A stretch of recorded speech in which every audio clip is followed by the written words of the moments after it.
আসসালামু আলাইকুম প্রিয় দর্শক, আজ আমি একটা বিষয় নিয়ে পর্যালোচনা করব, আর সেটা হলো রমজান মাসে একটা ভয়াবহ কুপ্রথা, যেটা শুধু সিলেটে নয় বরং আমাদের বাংলাদেশের 64টি জেলায় ছড়িয়ে পড়েছে।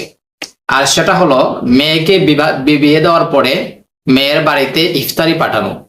আমরা মনে করি যে মেয়েদেরকে বিয়ে দেওয়ার পরে মেয়ের শ্বশুর বাড়িতে রমজান মাসে ইফতারি পাঠানোটা আবশ্যক, পাঠাতেই হবে। এখন মেয়ের বাবা চাই গরিব হোক, রিক্সা চালাক, দিনমজুরি হোক, সে ঋণ করে এনেও তার মেয়ের বাড়িতে ইফতারি পাঠানো হয়।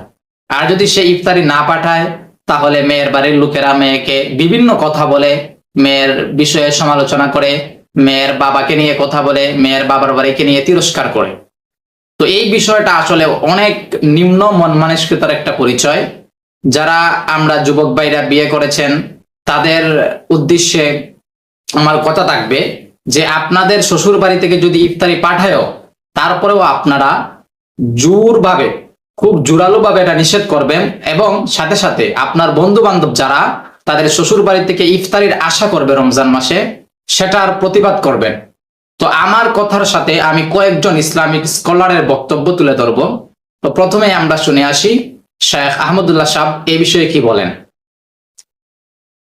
আব্দুর রহমান জানতে চেয়েছেন, রমজান মাসে কোনো বাড়ি থেকে যে ইফতারি জামাই বাড়ি দিতে হয়, এটা কি ইসলামের দৃষ্টিতে জায়েজ আছে? দেখুন, ইফতারি জামাই বাড়ি থেকে, মেয়েদের বাড়ি থেকে জামাই বাড়িতে অর্থাৎ মেয়ের শ্বশুর বাড়িতে ইফতারি দিতে হয়, এই যে কালচার আমাদের সমাজে রয়েছে, এটি ইসলামের শরিয়ার কোথাও এরকম কোনো কথা আমাদেরকে বলা হয়নি। বরং এটি এক ধরনের জুলুমের কালচার এবং এক ধরনের আপনার চাঁদাবাজি, অঘোষিত চাঁদাবাজের কালচার। এবার শুনে আসি আমরা আমাদের সবার শ্রদ্ধাভাজন ব্যক্তিত্ব, একজন গবেষক আল্লামা মামুনুল হক সাহেব এ বিষয়ে কি বক্তব্য দেন। একজন মেয়ের জন্য তার বাবার পক্ষ থেকে কোরআন শিক্ষা দেওয়ার চেয়ে বড় কোনো উপহার আর হতে পারে না। এবার শুনে আসি আমাদের আরেকজন জনপ্রিয় স্কলার, যিনি সমস্ত আওয়ামের কাছে এবং আলেমদের কাছেও একজন গণ্যমান্য ব্যক্তি, আমাদের হাফিজুর রহমান সাহেব। উনি কি বলেন, ওনার বক্তব্যটা শুনে আসি। ইসলাম যৌতুককে সমর্থন করে না।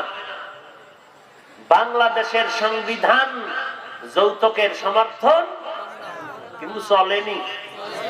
শুধু আপনাদের শৈলকুপা থানাটা পবিত্র আছে।